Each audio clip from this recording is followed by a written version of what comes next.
다 같이 묵상 기도하심으로 2월 9일 새벽 기도회를 하나님 앞에 올려드립니다. 수고하고 무거운 짐진 자들아 다 내게로 오라. 내가 너희를 쉬게 하리라. 나는 마음이 온유하고 겸손하니 나의 멍에를 메고 내게 배우라. 그리하면 너희 마음이 쉼을 얻으리니 이는 내 멍에는 쉽고 내 짐은 가벼움이라 하시니라. 쉴 곳 없는 세상 속에서 품에 안아 따뜻함으로 쉼을 주신 하나님 아버지, 오늘도 주님의 품에 쉬고 싶습니다. 주님의 품에 안겨 그 따뜻함을 체험하고 싶습니다.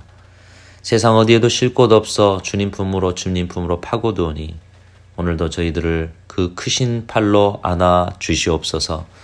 어렵고 무거운 인생길에 쉽고 가벼운 길을 저에게 가르쳐 주시옵소서. 코로나의 재난도 어렵지만 인생 전체가 질문과 문제투성이입니다.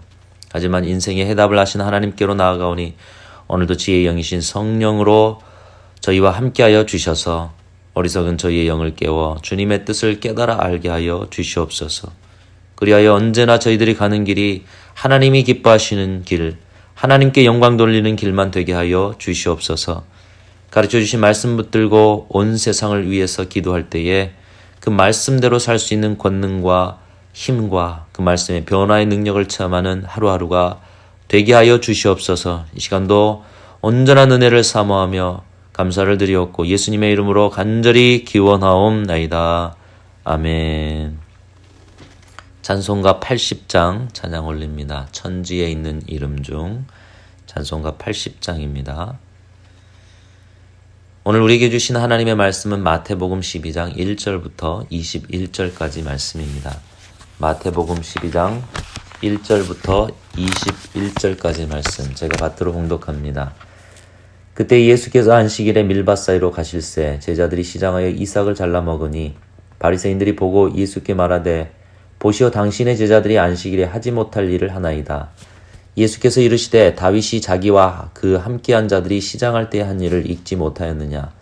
그가 하나님의 전에 들어가서 제사장 외에는 자기나 그 함께한 자들이 먹어서는 안 되는 진설병을 먹지 아니하였느냐. 또 안식일에 제사장들이 성전 안에서 안식을 범하여도 죄가 없음을 너희가 율법에서 읽지 못하였느냐. 내가 너에게 이르노니 성전보다 더 큰 이가 여기 있느니라. 나는 자비를 원하고 제사를 원하지 아니하노라 하신 뜻을 너희가 알았더라면 무죄한 자를 정죄하지 아니하였으리라. 인자는 안식일의 주인이니라 하시니라.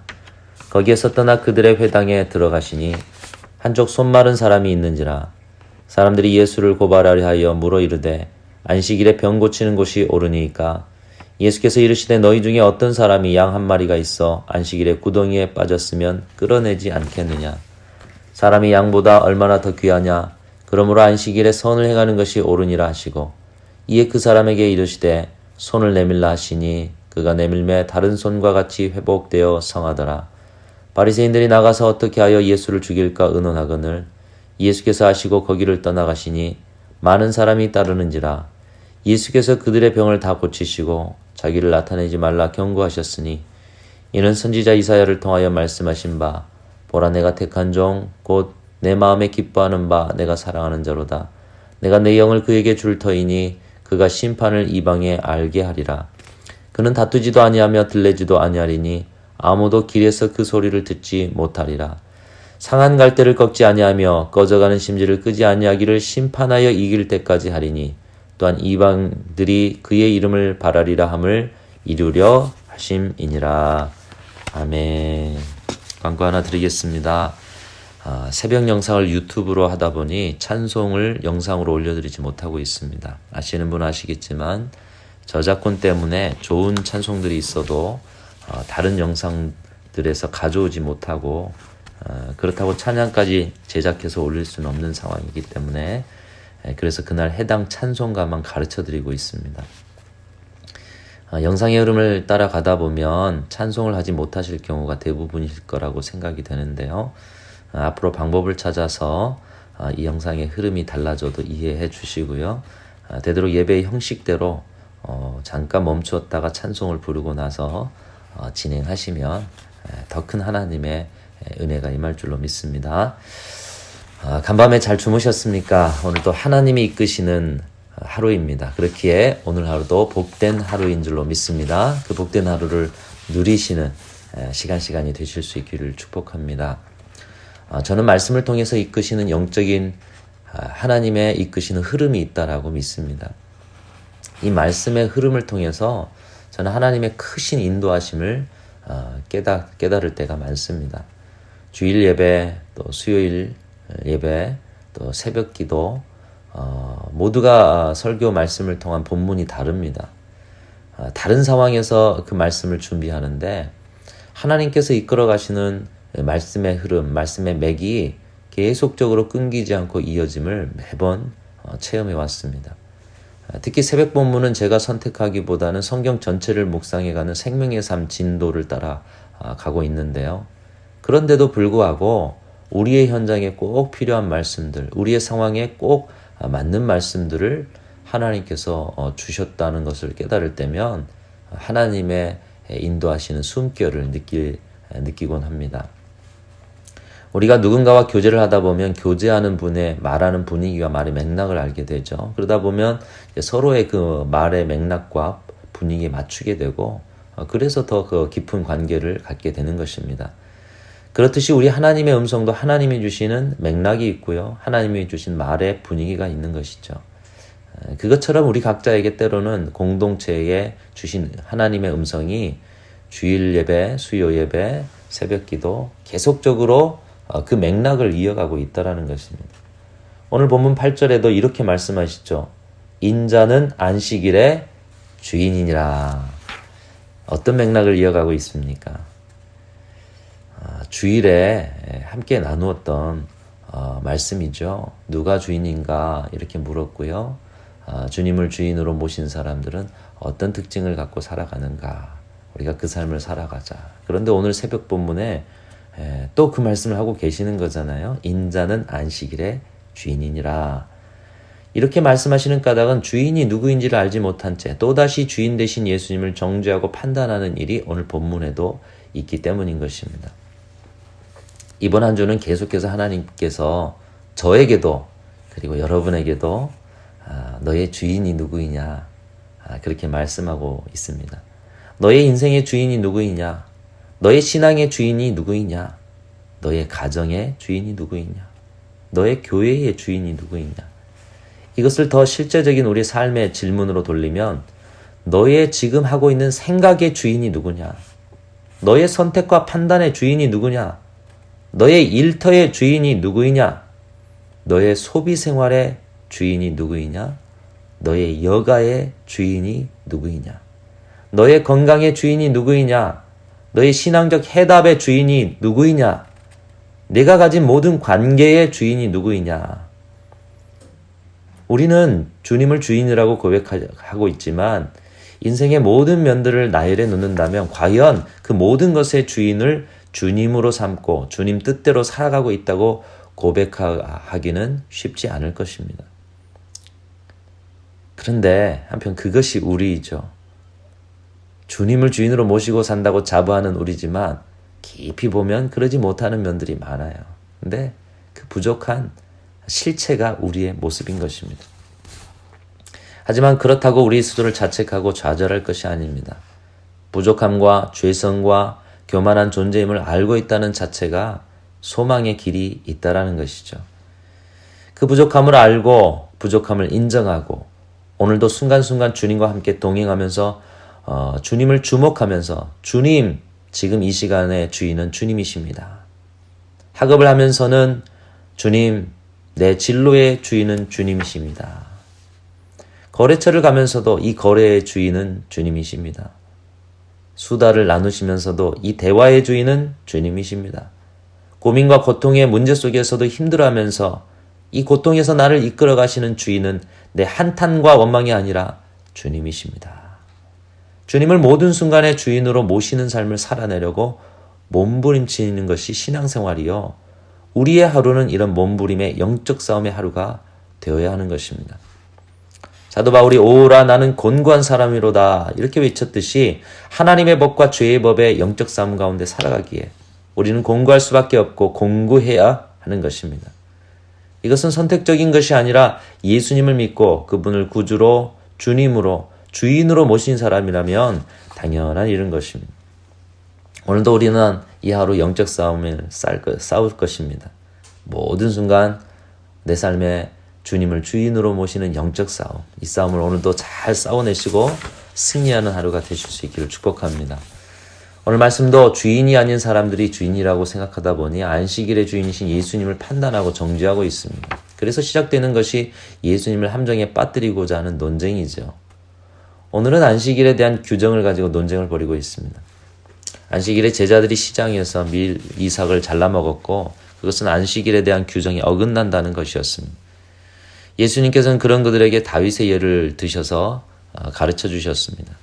다윗도 제사장들만 먹는 진설병을 먹었던 것을 그들에게 상기시켜 주고 있습니다. 다윗이 사울을 피해 도망치다가 시장하게 되었습니다. 도망자의 신세가 가진 것도 없고 끝없이 위험 속에 노출되어 있기 때문에 먹을 것이 없죠. 그러다 보니 시장에서 겨우 찾아갈 수 있었던 것이 노비라는 땅에 있던 제사장 아히멜렉이었습니다. 아히멜렉이 가서 그 도망자의 모습들을 보여주면서 또 한편 배고픔을 이야기하면서 음식을 요청했습니다. 그러나 아히멜렉에게는 진설병 외에 별다른 음식이 없었던지 그가 정결한가만 판단하고 다윗에게 음식을 주게 됩니다. 그 음식은 제사장들만 먹게 되어 있었지만 왕의 명령을 수행하고 있다는 이유로 다윗과 그의 일행에게 주어졌다는 것입니다. 율법으로 보면 이것은 율법을 어기는 것이 됩니다. 또 이것으로 그들의 조상 다윗도 그것을 그냥 두신 하나님도 율법을 어기게 두신 것입니다. 이것이 오류냐? 하나님도 두셨고 너희 조상, 너희가 그토록 따르는 다윗 왕도 이것을 어겼는데 그러면 어떻게 할 거냐? 반문이신 것이죠. 그러나 예수님은 여기에서 하나님의 마음이 어떤 것인지를 그들에게 가르치기를 원하셨습니다. 제사 제도를 주시고 율법을 주신 하나님의 마음은 죄로 인해서 죽을 수밖에 없고 거룩하지 못하여 심판받을 인생에게 살 길을 열어 주셨던 것입니다. 살 길을 열어주시기 위해서 제사도 만들어주셨고 살 길을 열어주시기 위해서 율법도 주신 것이죠. 자비를 베풀어 주신 것입니다. 그들을 살리기 위해서 주신 제도요. 사랑과 자비 없이 형식만 남은 제사의 천천의 순장 만만의 기름을 기뻐하는 것이 아니라 공의와 정의를 행하며 사람을 살리는 자비의 삶을 하나님께서 원하셨던 것입니다. 예수님은 그 마음을 가르쳐 주신 거죠. 제사제도의 본래 마음은 하나님이 너희를 살리고 하나님이 너희를 사랑하시기 때문이다. 율법의 제도의 원래 원리도 하나님이 너희를 살리고자 하셔서 주신 사랑의 제도이다. 또 5절에 보면 이렇게 말씀합니다. 안식일에 제사장들이 성전 안에서 안식을 범하여도 죄가 없음을 너희가 율법에서 읽지 못하였느냐. 안식일인데도 제사장들은 제사를 드리기 위해서 일을 했어야 한다는 거죠. 그래서 제사장들은 안식일에도 진설병을 먹습니다. 또 진설병을 준비합니다. 또 제사에 필요한 작업을 하기도 합니다. 그런데 이런 것은 다 안식일 규정에 못하도록 되어 있는 것이죠. 그럼에도 불구하고 그들은 그것을 하고 있습니다. 그것이 안식일의 목적이신 하나님을 예배하며 안식을 누리는데 필요한 작업이기 때문에 그들은 해야 하고 있는 것입니다. 이것은 안식을 위하는 일이기 때문에 안식을 범하는 것이 결코 아니었음을 모두가 공감하고 있었던 것이죠. 하나님의 마음은 율법 조항에 있는 것이 아니라 우리에게 안식을 주기 위함이셨다는 것을 볼 수 있는 대목입니다. 그렇다고 율법 조항을 어기라는 것이 아닙니다. 그러나 그 조항은 하나님의 마음을 담는 그릇일 뿐인 것이죠. 때로는 그릇에 이가 빠집니다. 흠집이 답니다. 그러나 그 내용이 온전하게 보존될 수만 있다면 그릇이 깨지지 않는 선에서는 그 내용을 잘 보존하는 그릇으로 존재하는 것이 그 그릇의 목적인 것입니다. 모든 일들은 형식과 내용이 있습니다. 둘 다 중요합니다. 내용 없이 형식만 있으면 껍데기만 있지 가치가 없는 것이죠. 그렇다고 내용만 있고 형식이 없다면 그 내용은 잘 보존될 수가 없습니다. 모두 중요합니다. 각자의 자리에 잘 서야 합니다. 그러나 세상의 갈등의 현장 속에서 다루어지는 논쟁을 보면 내용에 대한 이야기보다 형식에 대한 논쟁으로 치우치는 경향이 있습니다. 물론 그 논쟁도 내용에서부터 시작되긴 하지만 결국 논쟁을 하다 보면 내용에 대한 반성은 없고 형식에 대한 끝없는 논쟁 가운데 이제는 인간적 감정이 거기에 들어가게 됩니다. 오늘 안식일에 바리새인들이 예수님을 향해 형식에 대한 논쟁을 하고 있지 않습니까? 그리고 그것에 대해 예수님께서 본질적 내용을 이야기하시고 또 그 본질적 내용에 그들의 형식을 지적하시에 하실 때에 바리새인들의 마음에 분노가 차오르지 않습니까? 세상의 모습들이 다 이렇습니다. 형식은 내용을 보존할 정도면 됩니다. 내용의 본질이 잘 지켜지는 수준에서 갖춰지면 되는 것입니다. 내용의 위치와 내용의 모양에 따라서 얼마든지 그릇은, 형식은 달라질 수 있기 때문인 것입니다. 중요한 것은 과연 그 본질적 내용이 정말 변질되지 않고 온전한가를 늘 점검하고 그것이 지켜지도록 형식을 살피는 것입니다. 예수님께서는 율법과 제사와 안식일의 형식에 담긴 내용인 그 하나님의 마음을 알아 그들의 비난과 정죄도 불구하고 또다시 안식일에 회당에 가셔서 한쪽 손 마른 사람을 치유하고 계십니다. 형식에 치우쳐 내용은 없고 껍데기만 있는 그들에게 하나님이 주신 본래적 내용인 자비와 사랑, 생명을 살리는 일과 그것을 자기 희생과 실천이라는 형식에 담아서 모범으로 보여주고 계신 것입니다. 오늘도 우리가 가지고 살아가야 할 모습이 이것이죠. 오늘 우리가 가지고 살아가야 할 마음과 내용이 이것입니다. 살리고자 하는 하나님의 마음이죠. 또 오늘 우리가 가지고 살아갈 형식이 이것입니다. 살리는 일을 위해 손마른 자에게 찾아가셨던 예수님처럼 찾아가고 치유하고 일으키는 실천이 우리가 가져야 할 형식이라는 것입니다. 여러분의 신앙의 자리에 형식과 내용, 마음과 실천이 아름답게 균형 잡힐 수 있기를 바랍니다. 또 교회 안에도 어디로 치우쳐 있는가를 바로 보는 분별력과 새로움으로 형식과 내용, 마음과 실천이 아름답게 균형 잡히는 은총이 있기를 간절히 소망합니다. 여러분의 가정과 삶의 자리도 진정한 본질이 살아있고 그것을 보호할 아름다운 보호막이 있는 형식과 내용이 잘 갖춰지고 건강하게 자리 잡는 가정과 삶의 자리가 되시기를 축복합니다. 우리가 그 가운데 늘 기억할 것은 우리를 향한 하나님의 마음입니다. 오늘 20절에 나타나 있는데요. 제가 한번 읽겠습니다. 상한 갈대를 꺾지 아니하며 꺼져가는 심지를 끄지 아니하기를 심판하여 이길 때까지 하리니. 우리 하나님의 마음이시죠. 제가 새벽 기도를 준비하러 책상에 앉으려고 하는데 그만 책상 위에 있었던 플라스틱 그릇을 쳐서 떨어뜨리게 되었습니다. 그 덕에 그 안에 있던 견과류들이 바닥에 흩어져 버렸습니다. 하루를 시작하는 시간에 시작부터 이게 뭐야 하는 생각이 스치고 이것을 버려야 해, 어떻게 해야 해 하는 생각이 스쳤습니다. 하지만 버릴 수 없어서 하나하나 주워 담다가 오늘 본문 20절이 깊이 스며들어 왔습니다. 상한 갈대를 꺾지 아니하며 꺼져가는 심지를 끄지 아니하시는 하나님.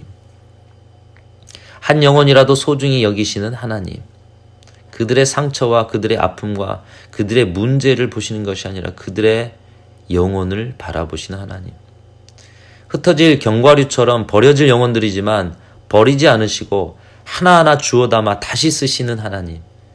그저 쓸어서 쓰레기통에 넣어버리시면 편하실 것을 하나하나 주워 먼지를 털고 다시 담아 쓰시는 주인 되신 하나님의 마음을 제가 이 견과류를 담으면서 깨닫게 되었습니다. 하나님은 저의 작은 실수 속에서도 말씀하고 계시다는 것이죠. 여러분의 하루에도 하나님은 세밀하게 말씀해 주실 줄로 믿습니다. 먼저는 여러분을, 그 다음으로는 그 누군가를 사랑하시고 살리고자 하시고 치유하시고 회복시키고자 하신다는 것을 여러분의 삶 속에서 말씀해 주실 것입니다. 오늘 하루도 우리는 그런 복된 하루를 살아가게 됩니다. 오늘 하루 우리의 삶이라는 형식에 사랑의 하나님의 마음을 내용으로 담아서 이 하루도 그렇게 균형 잡히고 성장해 가고 또 아름다운 하나님의 복을 누리는 귀한 하루가 되실 수 있기를 주님의 이름으로 축원합니다. 하나님 아버지 감사합니다. 부족한 저희들을 사랑해 주시니 감사합니다. 저희들을 살리기 위해서 하나님의 그 온전한 사랑을 부어주시고 또 저희들의 신앙과 인생을 잘 보호하고 성숙시키기 위해서 우리의 신앙의 그릇들을 마련하여서 오늘도 형식과 내용의 균형을 맞추며 또 하나님의 뜻을 이루어갈 수 있도록 건강하게 살아갈 수 있도록 도와주시니 참으로 감사를 드립니다. 주신 말씀 따라서 우리의 심령에 하나님의 마음을 담고 우리의 손과 발에 또 하나님의 그 형식을 담아서 또 하나님의 뜻을 이루어갈 수 있는 귀한 날이 되게 하여 주옵소서. 손마른 자를 치유하시며 안식일에도 하나님의 그 뜻을 이루어가는 참 안식이 무엇인가를 우리에게 모범으로 보여주신 예수님처럼 우리도 진정한 안식을 누리고 또 더불어 많은 사람들에게 전하는 귀한 한 날이 되게 하여 주시옵소서. 교회 안에 하나님 있는 모든 일들 가운데 지혜를 주옵시고 특별히 2월 한 달 부족한 종과 온 교회가 함께 또 새로운 것들을 정비하며 다시 시작하는 한 달이오니 주께서 이 모든 것을 새롭게 하심으로 온전한 영광을 거두실 수 있도록 그 터전을 굳건하게 해주시고 온전하게 하여 주옵소서.